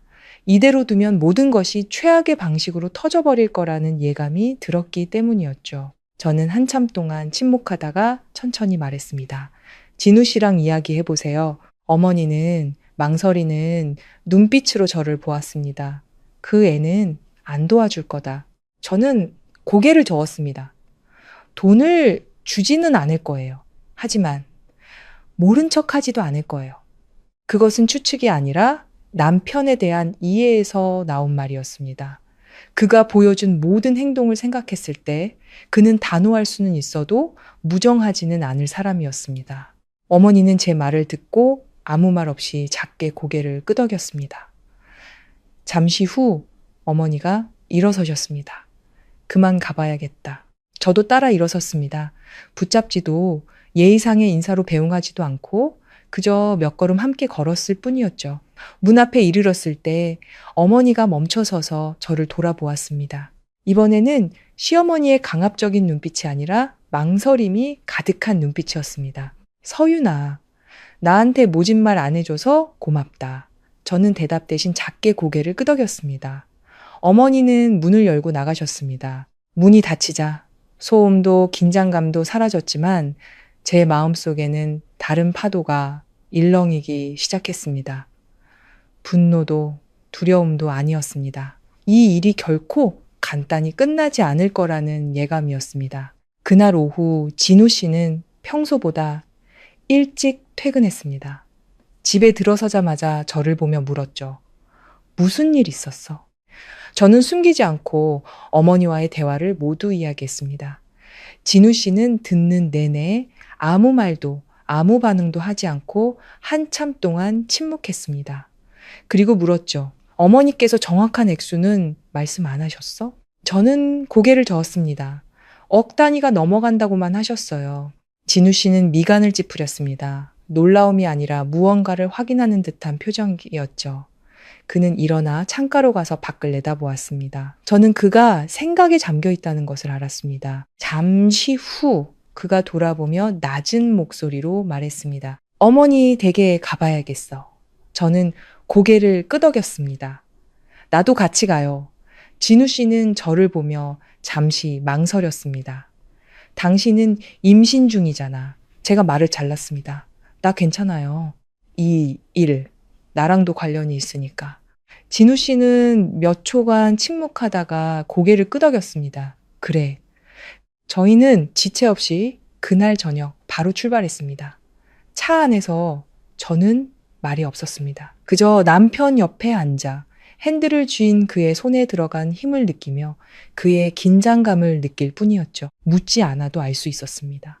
그가 과거의 가족과 현재의 가정, 그 사이에서 고뇌하고 있다는 것을 차는 시댁 앞에 멈춰 섰습니다. 집안의 불은 켜져 있었지만 TV 소리도 대화 소리도 들리지 않았습니다. 비정상적인 침묵만이 흘렀죠. 진우 씨가 문을 열었고 저는 뒤따랐습니다. 안으로 들어서자 며칠 사이에 몇 년은 늙어버린 듯 허리를 구부정하게 숙인 채 소파에 앉아 계신 시어머니가 보였습니다. 어머니는 저희를 보고 놀란 눈으로 고개를 드셨습니다. 진우야, 서윤아, 너희가 어떻게... 진우 씨는 돌려 말하지 않았습니다. 유나, 어디 있어요, 어머니? 질문은 문제의 핵심을 꿰뚫었습니다. 어머니는 고개를 저었습니다. 아직 안 들어왔다. 언제부터요? 이틀 됐다. 집안의 공기는 더욱 무겁게 가라앉았습니다. 저는 주위를 둘러보았습니다. 모든 것이 그대로였지만 느낌은 예전과 달랐습니다. 진우 씨는 잠시 서 있다가 말했습니다. 어머니, 유나가 빌린 돈 내역 전부 보여주세요. 어머니는 멈칫하시더니 묵묵히 일어나 방에서 종이 뭉치를 가져오셨습니다. 평범한 차용증이 아니었습니다. 뒤죽박죽 섞인 출력물, 스크린샷, 문자 메시지, 전화번호. 그 안에 적힌 숫자들은 보기만 해도 등골이 서늘해졌습니다. 진우 씨는 그것들을 하나하나 살펴보기 시작했습니다. 보면 볼수록 그의 얼굴은 굳어갔습니다. 저는 옆에 서서 묻지 않아도 이 일이 우리가 생각했던 것보다 훨씬 더 멀리 와버렸다는 것을 알 수 있었습니다. 그리고 이것은 이제 시작에 불과했습니다. 저는 진우 씨 옆에 서서 그의 손에 들린 어지러운 서류들을 보았습니다. 전부 읽지 않아도 문제의 심각성을 충분히 알 수 있었죠. 살인적인 이자율, 협박성 독촉 문자, 핸드폰 화면을 그대로 인쇄한 위협적인 문구들, 그것들을 훑어보는 것만으로도 등골을 타고 찬 기운이 흘렀습니다. 단순한 공포가 아니었습니다. 이번에 신우이는 단순히 돈을 빌리고 갚지 않은 수준을 넘어 완전히 다른 차원의 문제에 발을 들였다는 것을 깨달았기 때문입니다. 만약 제때 멈추지 않는다면 그 결과는 더 이상 가족의 범주에 머물지 않을 겁니다. 진우 씨는 한참 동안 서류를 보았습니다. 한 장도 놓치지 않고 말없이 페이지를 넘겼죠. 하지만 저는 그가 종이를 넘길 때마다 손에 힘이 더 들어가는 것을 볼 수 있었습니다. 마침내 그는 모든 것을 테이블 위에 내려놓고 깊은 숨을 내쉬었습니다. 어머니, 그의 목소리가 낮게 가라앉았습니다. 이게 다 뭔지 이해는 하고 계셨어요? 시어머니는 고개를 저었습니다. 다는 모르고 그냥 여러 군데서 빌렸다는 것만 안다. 진우 씨는 고개를 끄덕였습니다. 이건 그냥 빌린 게 아니에요. 인터넷 대출에 고금리 사채까지 있어요. 원금의 몇 배를 이자로 내야 하는 것도 있고요. 어머니는 굳어버렸습니다. 그럼 어떡하냐. 진우 씨는 바로 대답하지 않았습니다. 몇 초간 침묵하다가 저를 돌아보았죠. 아주 짧은 순간 눈빛이 오고 갔습니다. 말하지 않아도 저는 이 일이 예전과 같은 방식으로 처리될 수 없다는 것을 이해했습니다. 진우 씨는 다시 어머니를 보았습니다. 우선 어머니께서 진정하셔야 해요. 앞으로 누가 무슨 말을 해도 절대 돈을 더 보내시면 안 돼요. 어머니는 연신 고개를 끄덕였습니다. 그래. 이제 무서워서 못 그런다. 그리고 두 번째, 유나를 찾아야 해요. 이렇게 숨어있게 둬선 안 돼요. 하루가 지날수록 이자는 눈덩이처럼 불어날 거예요. 그 말을 듣자 제 마음도 무겁게 가라앉았습니다. 맞습니다. 지금 가장 위험한 것은 이미 빌린 돈의 액수가 아니라 시간이었습니다. 진우 씨가 다시 물었습니다. 유나가 자주 가는 곳 아세요? 어머니는 생각에 잠기다 고개를 저었습니다. 걔 친구들은 내가 잘 모른다. 요즘 밤에 자주 나가던 것만 알아. 그때 문득 떠오르는 것이 있었습니다. 혹시 최근에 유나 씨가 새로운 친구들이랑 어울리지 않았나요? 어머니가 고개를 끄덕였습니다. 그래, 옷도 아주 비싸게 입고 다니는 애들이었어. 하는 말은 내가 알아들을 수도 없었고 진우 씨가 미간을 찌푸렸습니다. 저도 그를 보았습니다. 우리 둘은 같은 생각을 하고 있었습니다. 그 친구들은 평범한 사람들이 아니었습니다. 진우 씨는 핸드폰을 들었습니다. 유나 친구 번호 아는 거 있으세요? 어머니는 주소록을 뒤져 번호 하나를 알려주셨습니다. 이 애가 유나한테 자주 전화하더라. 진우 씨는 바로 전화를 걸었습니다. 신호음이 한 번, 두 번 울리고 누군가 전화를 받았습니다. 여보세요. 여성의 목소리였습니다. 진우 씨는 단도직입적으로 말했습니다. 김유나 씨 거기 있습니까? 수화기 너머는 잠시 조용하더니 모르겠는데요 라고 대답했습니다. 진우 씨는 돌려 말하지 않았습니다. 제가 걔 오빠입니다. 지금 일이 터졌는데 혹시 아시면 말씀해 주시죠. 상대방의 목소리가 경계심으로 바뀌었습니다. 잘은 모르겠는데 빚 때문에 숨어 다니는 것 같던데요. 그 말에 거실의 공기는 더욱 무거워졌습니다. 진우 씨는 핸드폰을 꽉 쥐었습니다. 누구랑 같이 다녔습니까? 사채업자 아는 사람 있나요? 상대는 망설였습니다. 투안이라는 오빠가 있는데 돈 빌려주는 일 한다고 들었어요. 근데 평범한 사람은 아니라고.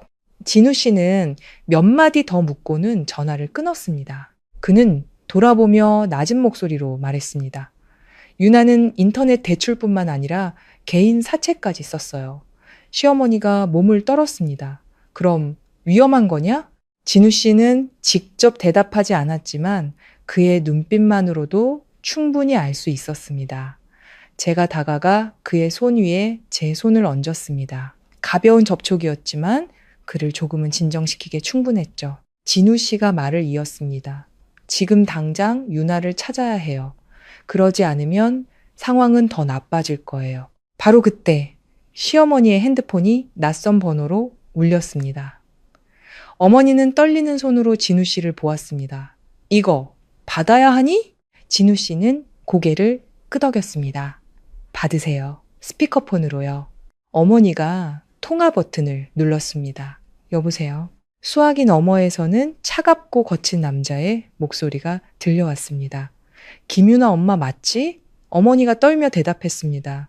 네, 맞는데요. 딸내미한테 돈 갚으라고 해. 우리한테 빚진 게 한두 푼이 아니니까. 저는 심장이 세차게 뛰는 것을 느꼈습니다. 진우 씨는 어머니에게 진정하라는 신호를 보냈습니다. 어머니는 말했습니다. 걔 지금 여기 없어요. 상대방이 비웃었습니다. 없으면 찾아. 안 그러면 우리가 직접 찾아갈 테니까. 내 아들 회사로, 내 며느리 집으로. 그 말에 등골이 오싹해졌습니다. 진우 씨는 주먹을 꽉 쥐었지만 침묵을 지켰습니다. 어머니가 더듬거리며 말했습니다. 시간을 좀 주세요. 시간? 상대의 목소리가 더 차가워졌습니다. 우리가 자선사업가인 줄 알아? 3일 준다. 3일 안에 돈 안 보이면. 우리 원망하지 마. 전화가 끊겼습니다. 거실은 침묵에 잠겼고 무거운 숨소리만 오갔습니다. 저는 진우 씨를 보았습니다. 그의 얼굴에 어린 압박감을 이토록 선명하게 본 것은 처음이었습니다. 더 이상 가족 간의 문제가 아니라 현실적인 위협이었습니다. 진우 씨가 일어서며 단호하게 말했습니다. 당장 유나를 찾아야 해. 그는 저를 돌아보며 말했습니다. 당신은 먼저 집에 가 있어. 저는 고개를 저었습니다. 나도 같이 갈래요. 진우 씨는 망설였지만 이내 고개를 끄덕였습니다. 더 이상 논쟁할 시간이 없었습니다. 저희는 집을 나섰습니다. 밖에 밤 공기는 시원했지만 제 마음은 조금도 가벼워지지 않았습니다. 저는 알 수 있었습니다.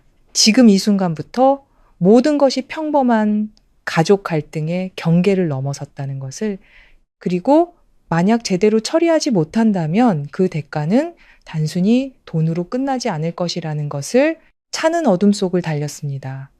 가로등 불빛이 앞 유리에 긴 궤적을 그리며 스쳐 지나갔고 제 마음속에서는 온갖 생각들이 뒤엉켜 숨쉬기조차 힘들었습니다.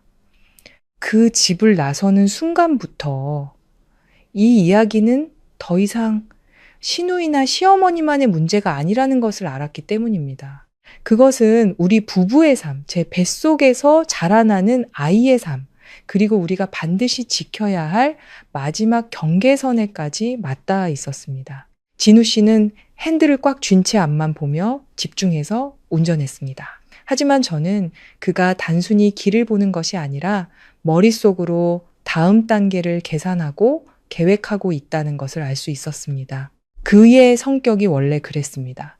큰일을 만날수록 더 침묵했고 침묵할수록 더 무서웠습니다. 저는 그를 방해하지 않았습니다.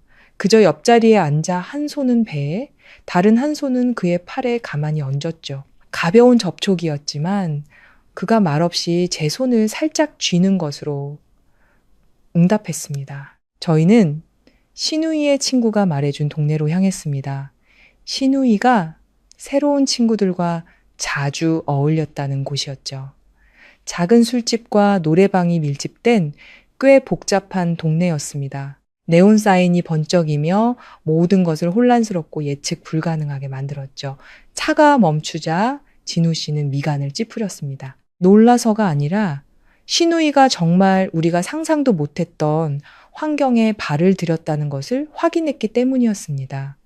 진우 씨가 저를 돌아보며 말했습니다. 당신은 차에 있어. 저는 고개를 저었습니다. 같이 갈래요. 그는 걱정스러운 눈빛이었지만 결국 고개를 끄덕였습니다. 저희는 차에서 내려 작은 골목으로 들어섰습니다. 술집에서 흘러나오는 음악 소리가 공간을 답답하게 만들었고 술과 담배 냄새가 뒤섞여 속이 메스꺼웠지만 저는 애써 평정을 유지했습니다. 지금 가장 중요한 것은 제 기분이 아니라 시누이를 찾는 것이었으니까요. 진우 씨가 앞장섰고 저는 뒤따랐습니다.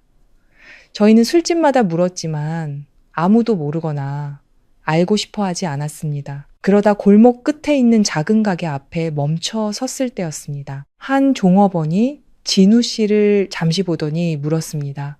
유나라는 애 찾으세요? 심장이 멎는 것 같았습니다. 진우 씨는 고개를 끄덕였습니다. 네, 맞습니다. 그 종업원은 주위를 살피더니 작게 말했습니다. 오늘 오후에 여기 있었는데 어떤 남자랑 같이 나갔어요. 진우 씨가 바로 물었습니다. 누구요? 종업원은 망설였습니다. 투안 오빠라고 부르던데요. 그 이름에 등골이 서늘해졌습니다. 전화 통화에서 들었던 바로 그 사람이었습니다. 진우 씨가 다시 물었습니다. 어디로 갔는지 아세요? 종업원은 고개를 저었습니다. 그건 모르겠어요. 근데 요즘 그 사람이랑 자주부터 다녔어요. 돈도 많이 빌린 것 같던데 저는 진우 씨를 보았습니다. 말하지 않아도 상황이 악화되고 있다는 것을 알 수 있었죠. 진우 씨는 종업원에게 감사 인사를 하고 저를 데리고 나왔습니다. 차로 바로 돌아가지 않고 한쪽 구석에 멈춰 섰습니다. 그는 핸드폰을 꺼내 친구에게 전화를 걸었습니다. 목소리가 낮게 가라앉았죠. 사람 하나만 찾아줘. 아주 짧게 말했지만 저는 그가 자신의 인맥을 동원하고 있다는 것을 알 수 있었습니다. 잠시 후 그는 전화를 끊고 저를 보았습니다. 기다려야 해. 저는 더 묻지 않고 고개를 끄덕였습니다. 저희는 차로 돌아와 말없이 앉아 있었습니다. 시간은 더디게 흘렀고 1분 1초가 길게 느껴졌습니다. 저는 시계를 보다가 다시 남편의 핸드폰을 보았습니다. 거의 1시간쯤 지났을까 그의 핸드폰이 울렸습니다. 그는 전화를 받자마자 몇 마디만 했습니다. 주소 보내줘. 전화를 끊고 그가 저를 돌아보았습니다. 찾았어. 심장이 빠르게 뛰었습니다. 어디요? 모텔. 단 한마디였지만 모든 것이 얼마나 잘못되었는지 알기에 충분했습니다. 진우 씨는 더 이상 아무 말 없이 차에 시동을 걸었습니다. 저희는 그 주소로 향했습니다. 어두운 골목에 위치한 작은 모텔이었습니다. 화려하지도 깨끗하지도 않았지만 숨기에는 충분한 곳이었죠. 진우 씨가 차에서 내렸고 저는 뒤따랐습니다. 그는 프런트로 곧장 가서 신우이의 이름을 댔습니다. 처음에는 거절했지만 진우 씨가 몇 가지 정보를 대자 그들의 태도가 바뀌었고 마침내 방번호를 알려주었습니다. 저희는 위층으로 올라갔습니다. 긴 복도, 희미한 조명, 한 걸음 한 걸음 내디딜 때마다 심장이 무거워졌습니다. 방문 앞에 멈춰선 진우 씨는 바로 노크하지 않았습니다. 몇 초간 준비하듯 서 있다가 한 번 노크했습니다. 대답이 없었죠. 그가 다시 더 강하게 노크하자 안에서 소리가 들렸습니다. 그리고 여자의 목소리가 들렸습니다. 누구세요? 진우 씨가 말했습니다. 문 열어. 단 2마디였지만 안에서는 침묵이 흘렀습니다. 몇 초 후 문이 열리고 신우이 유나가 서 있었습니다. 창백한 얼굴, 붉어진 눈. 그녀는 저희를 믿을 수 없다는 듯 보았습니다. 오빠, 언니. 그녀는 한 걸음 물러섰습니다. 진우 씨는 말없이 안으로 들어섰습니다. 제가 뒤따랐죠. 안에는 30대 중반쯤 되어 보이는 불량해 보이는 남자가 진우 씨를 쏘아보고 있었습니다. 넌 누구야? 진우 씨는 똑바로 서서 말했습니다. 내가 제 오빠다. 순식간에 공기가 팽팽해졌습니다. 남자가 피식 웃었습니다. 돈 갚으러 왔냐? 진우 씨는 대답 대신 신우이를 보았습니다. 집에 가자. 짧지만 단호한 2마디였습니다. 유나는 그 자리에 서서 떨고 있었습니다. 추워서가 아니라 두려워서였죠. 저는 신우이를 보았습니다. 몇 년 만에 처음으로 그녀에게서 오만함 대신 공포를 보았습니다. 하지만 저는 알 수 있었습니다. 이 모든 것은 이제 시작일 뿐이라는 것을.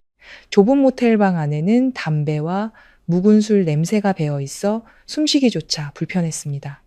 하지만 저를 더 힘들게 한 것은 그 풍경이 아니라 우리 앞에 선 신우이 유나의 눈빛이었습니다. 이전의 당당함이나 자신감은 온데간데 없고 막다른 길에 몰렸지만 어디로 가야 할지 모르는 사람처럼 공포와 당혹감만이 가득했죠. 진우 씨는 그 자리에 굳건히 서 있었습니다.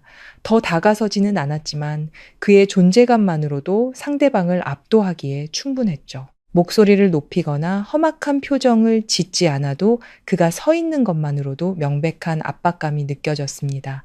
투안이란 남자가 진우 씨를 머리부터 발끝까지 훑어보더니 입꼬리를 올리며 비웃었습니다. 오빠라고? 타이밍 한번 죽이네. 그의 목소리는 크지 않았지만 명백한 도발이 담겨 있었습니다. 진우 씨는 대답 대신 그를 쳐다보며 짧게 한마디 했습니다. 얼마지? 돌려 말하지도 따지지도 않고 바로 본론으로 들어갔습니다. 남자가 껄껄 웃었습니다. 말기는 알아듣네. 그는 의자에 기대앉으며 목소리를 길게 느렸습니다. 원금의 이자까지 오늘부로 딱 1억 3천. 그 액수에 등골이 서늘해졌습니다. 마음의 준비를 했음에도 불구하고 직접 들으니 충격적이었죠. 옆에 서 있던 유나는 떨리는 손으로 얼굴도 들지 못했습니다. 진우 씨는 표정 변화가 없었습니다. 서류는 남자가 미간을 찌푸렸습니다. 뭐? 차용증 계약서 같은 거 말이야. 진우 씨가 또박또박 말했습니다. 그런 거 없으면 이야기 안 해. 순간 공기가 바뀌었습니다. 남자는 더 이상 웃지 않았습니다. 그의 눈빛이 날카로워졌죠. 지금 장난하냐? 진우 씨는 꿋꿋이 서 있었습니다. 서류도 없고 근거도 없는데 당신이 부르는 게 값인가? 그 말의 상대는 잠시 주춤했습니다. 저는 남편의 등 뒤에서 그가 단순히 가족을 보호하는 것을 넘어 감정에 휩쓸리지 않고 냉철하게 상황을 통제하고 있다는 것을 느꼈습니다. 남자가 유나를 쳐다보았습니다. 내 동생이 말 안 하던? 유나는 고개를 숙인 채 아무 말도 못했습니다. 진우 씨가 말을 이었습니다. 얘가 잘못한 거 부정 안 해. 하지만 얘가 잘못했다고 해서 당신이 마음대로 액수를 정할 수 있다는 뜻은 아니야. 숨 막히는 긴장감이 흘렀습니다. 잠시 후 남자가 피식 웃었습니다. 좋아. 그는 자리에서 일어났습니다. 그럼 어쩔 건데? 진우 씨는 망설이지 않았습니다. 정확하게 하자. 원금이 얼마고 이자가 얼마인지, 법적으로 문제없는 부분과 그렇지 않은 부분, 나는 합리적인 부분만 갚겠다. 그 말에 저는 놀랐습니다. 돈 때문이 아니라 그의 처리 방식 때문이었죠. 외면하지도 무조건 수용하지도 않는 태도. 남자는 진우 씨를 한참 쳐다보더니 말했습니다. 쉽지 않을 텐데. 진우 씨가 대답했습니다. 쉽다고 생각한 적 없어. 두 사람의 시선이 허공에서 부딪혔습니다. 누구도 물러서지 않았죠. 마침내 남자가 어깨를 으쓱했습니다. 좋아, 3일 주지. 3일 안에 돈 가져와. 안 그러면. 그는 말을 끝맺지 않았지만 그 의미는 너무나 분명했습니다. 진우 씨는 고개를 끄덕였습니다. 3일. 그리고 유나를 돌아보며 낮은 목소리로 말했습니다. 집에 가자. 이번에 유나는 반항하지 않았습니다. 지친 사람처럼 아주 작게 고개를 끄덕일 뿐이었죠. 저희는 모텔을 나왔습니다. 복도를 걷는 동안 아무도 말을 하지 않았고 긴 복도에 발소리만 울려 퍼졌습니다. 차에 도착했을 때 유나는 차마 타지 못하고 멈춰섰습니다. 진우 씨가 문을 열며 말했습니다. 타. 단 한마디였지만 유나는 그 말을 따를 수밖에 없었습니다. 저는 유나와 함께 뒷자리에 앉았습니다. 추워서가 아니라 두려움에 떨고 있는 그녀를 느낄 수 있었죠. 차는 무거운 침묵 속에서 출발했습니다. 진우 씨는 말없이 운전했고 저는 한참 동안 유나를 보다가 물었습니다. 언제부터 빌린 거야? 유나는 침묵하다가 작게 말했습니다. 한 3개월 됐어요. 처음엔 몇백만 원이었는데 그녀는 말을 잇지 못했지만 저는 그 악순환의 고리를 이해할 수 있었습니다. 한번 발을 들이면 빠져나오기 어려운 법이죠. 진우 씨가 물었습니다. 돈은 어디에 썼어? 유나는 고개를 숙였습니다. 옷 사고 친구들이랑 놀고 투자도 좀 하고 그 대답에 화를 내야 할지 슬퍼해야 할지 알 수 없었습니다. 진우 씨는 꾸짖거나 화내지 않았습니다. 그저 한마디 했죠. 이제 결과가 어떤지 알겠어? 유나가 고개를 끄덕이며 눈물을 흘렸습니다. 네, 알아요. 처음으로 그녀의 진심 어린 눈물을 보았습니다. 어리광도 가식도 아닌 진짜 공포에서 비롯된 눈물이었죠. 차는 시댁 앞에 멈춰 섰지만 진우 씨는 바로 시동을 끄지 않았습니다. 그는 뒤를 돌아보며 유나를 보았습니다. 그의 목소리는 아주 분명했습니다. 내가 이번 한 번은 도와준다. 하지만 이게 마지막이야.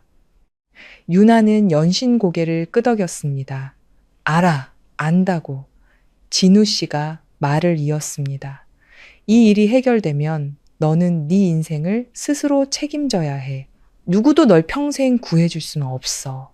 유나는 감히 오빠를 쳐다보지 못하고 고개만 끄덕였습니다. 저희는 차에서 내렸습니다. 밤은 깊었지만 저는 이것이 끝이 아니라 진정한 마주함의 시작이라는 것을 알 수 있었습니다. 그날 밤 유나를 시댁에 데려다 준 후 저는 거의 잠을 이루지 못했습니다. 1억 3천만 원이라는 돈 때문이 아니었습니다. 이번에 뿌리 뽑지 않으면 모든 것이 원점으로, 아니 더 최악의 상황으로 돌아갈 것이라는 걸 깨달았기 때문입니다. 용인과 의존이라는 악순환의 고리는 너무 오랫동안 이어져 왔습니다. 아주 강력한 제동을 걸지 않으면 관련된 모든 사람을 계속해서 집어삼킬 겁니다. 진우 씨도 잠들지 못했습니다. 그는 제 옆에 누워 눈을 뜬 채 천장을 바라보고 있었죠. 두 손을 깍지 낀 채 가슴 위에 올려놓고 한참 동안 말이 없었습니다. 그의 침묵은 더 이상 예전의 회피가 아니었습니다. 그것은 다음 단계를 계산하고 신중하게 고려하는 시간이었습니다. 그리고 저는 그가 내릴 결정이 시누이뿐만 아니라 시어머니, 가족관계, 그리고 우리 부부의 삶 전체에 영향을 미칠 것이라는 것을 알 수 있었습니다. 제가 그를 돌아보며 물었습니다. 어떻게 할 생각이에요? 진우 씨는 바로 대답하지 않았습니다. 긴 한숨을 내쉬더니 천천히 말했죠. 그들에게 돈을 주지 않을 거야. 저는 고개를 끄덕였습니다. 알아요. 그가 말을 이었습니다. 하지만 유나 혼자 해결하게 둘 수도 없어. 그 말에 저는 그의 생각을 더 깊이 이해할 수 있었습니다. 마음이 약해져서가 아니라 원칙 있는 책임감이었습니다. 진우 씨가 몸을 일으켰습니다. 내일 변호사를 찾아갈 거야. 저는 조금 놀랐습니다. 변호사요? 진우 씨가 고개를 끄덕였습니다. 그 돈 중에는 분명 불법적인 부분이 있을 거야. 그들이 달라는 대로. 돈을 주면 끝이 없을 테니까. 저는 그를 보았습니다. 더 이상 양쪽에서 갈등하는 남편이 아니었습니다. 스스로 결정하고 길을 만들어가는 사람이었죠. 다음날 아침 진우 씨는 저를 집에 데려다 주고는 푹 쉬라고 당부한 뒤 법조계에서 일하는 친구를 만나러 갔습니다. 저는 함께 가지 않았지만 온종일 그의 소식을 기다렸습니다. 오늘의 한 걸음이 앞으로의 방향을 결정할 것이기 때문이었죠. 저녁 늦게 진우 씨가 돌아왔습니다. 그의 얼굴에는 어젯밤의 긴장감 대신 명확한 확신이 서려 있었습니다. 그는 제 옆에 앉았습니다. 변호사와 이야기하고 왔어. 어떻게 됐어요? 유나가 빌린 돈 중 상당수가 법정 이자율을 초과하는 불법 대출이었어. 갚지 않아도 되는 부분도 있고. 저는 안도의 한숨을 내쉬었습니다. 적어도 길이 있다는 뜻이었죠. 하지만 진우 씨가 말을 이었습니다. 그래도 원금과 합법적인 이자를 합하면 약 8천만 원은 갚아야 해. 여전히 큰 돈이었지만 1억 3천만 원과는 달랐습니다. 저는 고개를 끄덕였습니다. 그럼 이제 어떻게 할 거예요? 진우 씨가 저를 보았습니다. 내가 법적인 부분을 처리하고 재협상을 도와줄 거야. 하지만 돈은 유나 스스로 갚아야 해. 저는 잠시 침묵하다가 물었습니다. 확실해요? 진우 씨가 고개를 끄덕였습니다. 내가 평생 걔를 먹여 살릴 수는 없어. 예전처럼 도와주면 걔는 절대 변하지 않을 거야. 그래서 그것이 바로 제가 기다려왔던 말이었습니다. 관계를 끊으라는 것이 아니었습니다. 도움이 항상 돈을 의미하는 것은 아니라는 것을 그가 이해하기를 바랐던 겁니다. 그날 저녁 저희는 다시 시댁으로 향했습니다. 어제와는 다른 조용한 기다림의 공기가 흐르고 있었죠. 유나는 화장기 없는 얼굴로 지친 기색이 역력한 채 소파에 앉아 있었습니다. 시어머니는 희망 섞인 눈으로 저희를 보셨습니다. 진우야, 어떻게 됐니? 진우 씨는 돌려 말하지 않고 변호사와의 상담 내용, 부채의 실체, 그리고 처리 방법에 대해 차근차근 설명했습니다. 설명을 다 듣자 시어머니는 안도의 한숨을 쉬었습니다.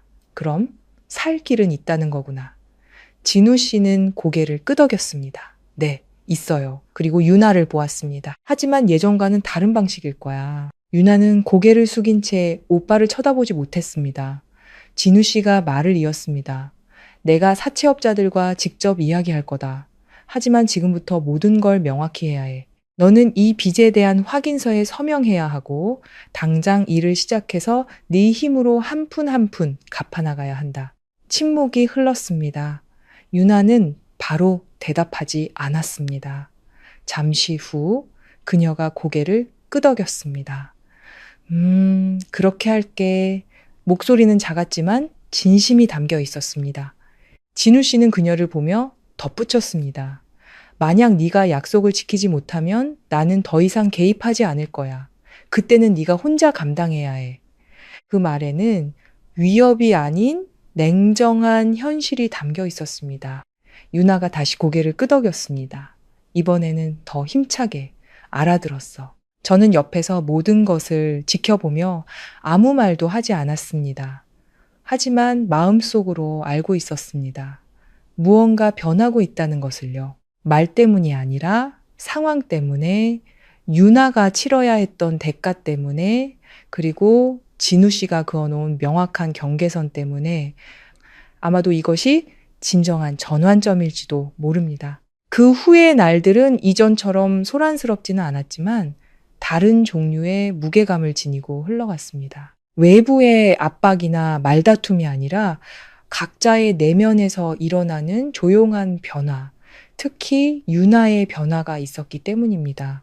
진우 씨의 조건을 받아들인 순간부터 그녀는 더 이상 가족에게 의존하는 철부지 동생이 아니었습니다.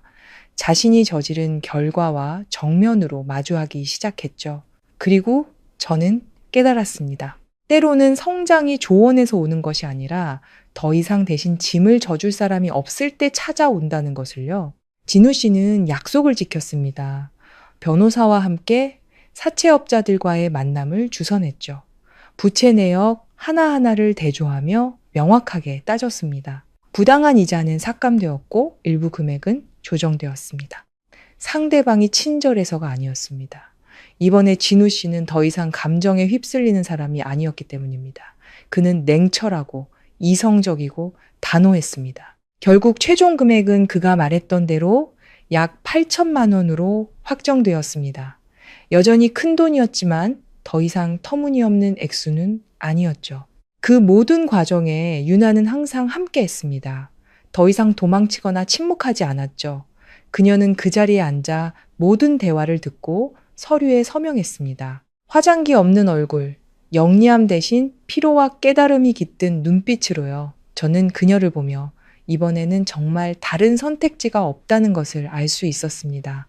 모든 것이 정리된 후 진우 씨는 예전처럼 돈을 내주지 않았습니다. 그는 법적인 보호막이 되어 주었을 뿐 빚을 갚는 책임은 매달 분할 상환하는 방식으로 유나에게 온전히 맡겼습니다. 가장 쉬운 방법은 아니었지만 수년간 지속된 악순환을 끊는 유일한 방법이었습니다. 유나는 일을 시작했습니다. 생활용품 가게의 평범한 직원이 되었죠.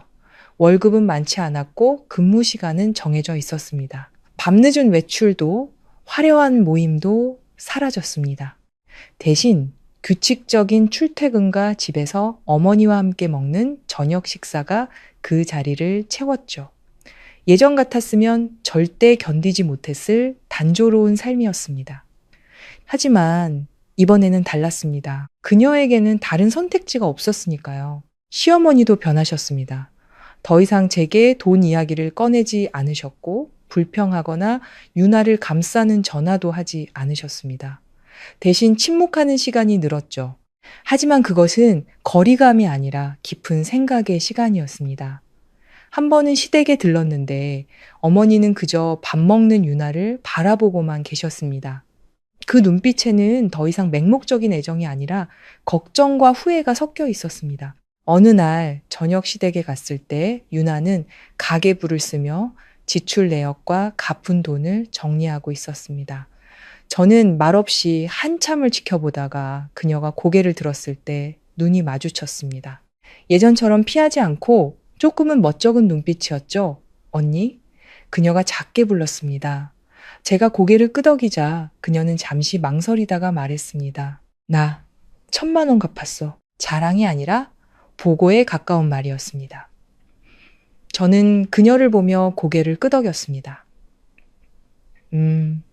잘했네. 과한 칭찬도 격려도 아닌 그저 담담한 인정이었습니다. 그녀는 고개를 숙였지만 입가에 아주 희미한 미소가 걸렸습니다. 아마도 태어나서 처음으로 제 손으로 돈을 버는 것에 가치를 느꼈을 겁니다. 진우 씨는 옆에서 아무 말도 하지 않았지만 유나를 보는 그의 눈빛에 더 이상 분노나 실망 대신 그녀가 정말 변할 수 있을지 지켜보는 기다림이 담겨 있다는 것을 알 수 있었습니다. 그리고 저는 그 모든 변화의 중심에 서 있었습니다. 더 이상 억압받거나 참고 살지 않았습니다. 아주 다른 평온하고 명확한 상태였죠. 저는 유나를 더 이상 미워하지 않았지만 예전처럼 무조건적인 동정심을 느끼지도 않았습니다. 그저 자신의 삶을 스스로 책임져야 하는 한 사람으로 바라볼 뿐이었습니다. 시간은 흘렀습니다. 유나는 매달 꾸준히 빚을 갚아나갔습니다. 빠르지는 않았지만 포기하지 않았죠. 어머니는 그런 유나를 보며 걱정의 눈빛을 거두고 신뢰의 눈빛을 보내기 시작했습니다. 아마도 어머니 마음속에서도 잘못된 보호가 때로는 한 사람을 망가뜨리는 원인이 될 수 있다는 것을 깨닫기 시작하셨을 겁니다. 어느 날 오후 제가 집에서 곧 태어날 아기의 작은 옷들을 정리하고 있을 때였습니다. 시어머니께 전화가 왔습니다. 이번에는 목소리가 완전히 달랐습니다. 서윤아, 뭐 하고 있니? 네, 집에 있어요. 내일 시간 괜찮으면 집에 와서 같이 밥 먹자. 저는 잠시 침묵하다가 고개를 끄덕였습니다. 네, 그럴게요. 모든 것을 잊어서가 아니었습니다. 어떤 관계는 예전으로 돌아갈 수 없지만 다른 방식으로 다시 시작할 수는 있다는 것을 이해했기 때문입니다.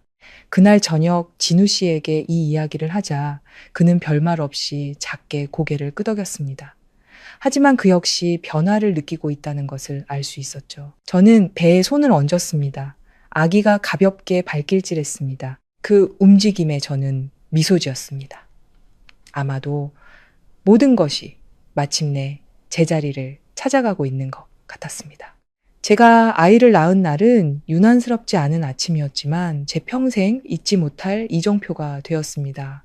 출산의 고통 때문만이 아니었습니다. 수많은 풍파를 겪은 후 처음으로 가족이라는 두 글자를 선명하게 느꼈기 때문입니다. 더 이상 모호한 개념이나 무거운 압박감이 아니라 각자가 제자리를 지킬 때 비로소 굳건해질 수 있는 존재라는 것을요. 진우 씨는 제가 병원에 들어설 때부터 분만실에 들어갈 때까지 제 곁을 지켰습니다. 그는 말이 없었지만 제 손을 아주 꽉 잡아주었죠. 그 손길만으로도 저는 안심할 수 있었습니다. 시어머니는 조금 늦게 도착하셨습니다. 어머니는 안으로 들어오지 않으시고 문 밖에서 조용히 의사에게 안부를 물으셨습니다. 걱정스러운 눈빛이었지만 적절한 거리를 그리고 바로 그 거리감이 저를 그 어느 때보다 편안하게 했습니다. 아기의 울음소리가 터져 나왔을 때 모든 엉킨 실타래가 풀리는 듯 했습니다. 기적처럼 모든 것이 한순간에 변한 것은 아니었습니다. 하지만 우리가 겪어온 시간과 지켜온 것들이 모두 의미 있었다는 확인과도 같았죠. 저는 지쳤지만 마음은 가벼웠습니다. 진우 씨는 눈가가 붉어졌지만 애써 웃고 있었고 시어머니는 맨 마지막에 들어오셨습니다. 어머니는 별말 없이 한참 동안 아기를 바라보시더니 저를 돌아보며 작지만 분명한 목소리로 말씀하셨습니다. 고생했다. 그 한마디에 우리 사이에 더 이상 대립이 아닌 인정이 자리 잡았음을 알 수 있었습니다. 말로 표현하지 않았지만 속에서부터 일어난 변화였죠. 산후조리를 하는 동안 진우 씨는 휴가를 내어 저를 돌봤고 시어머니는 가끔 들러 오래 머물지 않고 음식을 가져다 주시거나 안부를 묻고 돌아가셨습니다. 제 육아 방식에 간섭하거나 가르치려 들지 않으셨죠? 바로 그 변화가 모든 것을 훨씬 가볍게 만들었습니다. 유나도 찾아왔습니다. 그 모든 일이 있은 후 처음으로 저희 집에 발을 들인 것이었죠. 예전처럼 자연스러운 모습이 아니라 조금은 조심스러운 태도였습니다. 그녀는 문 앞에 서서 작은 선물 꾸러미를 든 채 저와 아기를 번갈아 보며 쉽게 다가오지 못했습니다. 언니. 그녀가 작게 불렀습니다. 제가 고개를 끄덕이자 그녀는 선물을 내려놓고 어찌할 바를 몰라서 있었습니다. 진우 씨가 그녀를 보더니 말했습니다. 와서 조카 좀 봐. 유나가 다가와 아기를 내려다 보았습니다. 그녀의 눈빛이 부드러워졌습니다. 제가 그녀에게서 한 번도 본 적 없는 진심 어린 온기였습니다. 정말 작다. 그녀가 속삭이듯 말했습니다. 저는 그녀를 보았습니다. 누구나 그렇게 작게 시작하지. 가르치려는 말이 아니었습니다. 그저 상기시켜주는 말이었죠. 유나는 잠시 침묵하더니 저를 돌아보았습니다. 언니? 응. 그녀는 고개를 숙였습니다. 미안해. 늦었지만 무의미하지 않은 세 글자였습니다. 이번에는 그녀의 목소리에서 변명이나 핑계를 들을 수 없었기 때문입니다. 그저 진심 어린 인정이었죠. 저는 바로 대답하지 않고 그녀를 보다가 말했습니다. 너 지금 잘하고 있어. 과거를 들추지도 깊이 파고들지도 않았습니다. 그저 현재를 바라볼 뿐이었죠. 유나는 고개를 끄덕였습니다. 눈가가 붉어졌지만 울지는 않았죠. 그녀는 잠시 머물다 돌아갔습니다. 방해하지도 말을 많이 하지도 않았지만 그녀가 자신만의 방식으로 변하고 있다는 것을 느끼기엔 충분했습니다. 시간은 더디지만 확실하게 흘러갔습니다. 극적인 사건 없이 평온한 나날들이었지만 그것이야말로 모든 것을 증명하는 가장 중요한 시간이었습니다. 과거의 약속들이 지켜지는지 변화가 진짜인지 아니면 일시적인 것인지를요. 유나는 계속 일하며 빚을 갚아 나갔습니다. 늦었지만 포기하지 않았죠. 진우 씨도 약속대로 돈을 주지 않고 서류나 법적 문제에 대한 조언만 해주었습니다. 시어머니는 더 이상 돈 문제나 우리 삶에 간섭하지 않으셨습니다. 적절한 거리를 유지하셨고 그 덕분에 저와 시어머니의 관계는 점차 안정되었습니다. 아주 친밀하지는 않았지만 더 이상 긴장감은 없었죠. 그리고 저는 예전에는 이해하지 못했던 한 가지를 배웠습니다.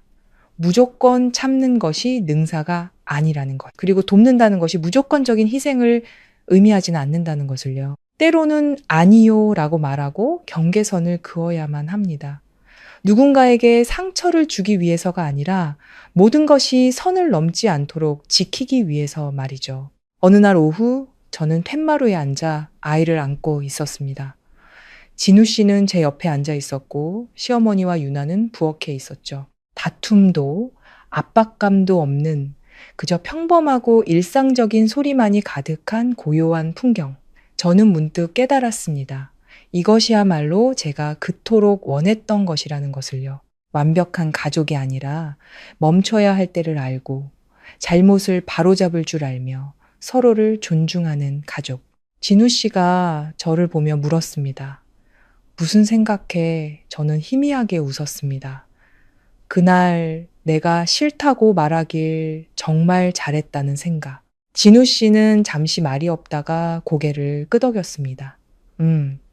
그러지 않았으면 아마 지금도 똑같았겠지. 저는 품에 안긴 아기를 보았습니다. 아기는 아무 걱정 없이 평온하게 잠들어 있었죠. 그리고 저는 이해했습니다. 우리가 했던 모든 일들은 단순히 하나의 문제를 해결하기 위함이 아니라 이 가족을 위한 새로운 토대를 만들기 위함이었다는 것을요. 감정이 이용당하지 않고 도움이 부담이 되지 않으며 각자가 자신의 선택에 책임을 지는 그런 토대. 인생이 항상 평온할 수는 없겠지만 각자가 제 위치를 지킬 줄 안다면 어떤 풍파가 와도 더 이상 아무도 휩쓸려 가지 않을 겁니다. 클로징 나레이터. 만약 이 이야기를 끝까지 들으셨다면 아마 여러분의 마음속에도 각자의 답이 생겼을 겁니다. 인생은 누구나 평온한 가족을 만나는 행운을 누리는 것은 아닙니다. 때로는 가장 가까운 사람이 가장 깊은 상처를 주기도 하죠. 아기가 있어서가 아니라 받는 것에 익숙해져 주는 것을 잊었기 때문입니다. 서윤 씨의 이야기는 우리 주변에서 흔히 볼 수 있는 이야기입니다. 수많은 여성들이 침묵 속에서 참고 희생하며 그것이 가정을 지키는 길이라 믿습니다. 하지만 침묵은 상황을 악화시킬 뿐 잘못된 것을 당연하게 만들 뿐입니다. 그날의 뺨은 모두를 깨운 한 방이었습니다. 아내에게는 존중받을 권리가 있음을, 남편에게는 효도가 침묵이 아니라 옳은 것을 지키는 용기임을, 그리고 어머니에게는 사랑이 방임이 아님을 깨닫게 했습니다. 결국 가족이란 누가 옳고 그른지를 따지는 곳이 아니라 멈춰야 할 때를 배우는 곳입니다.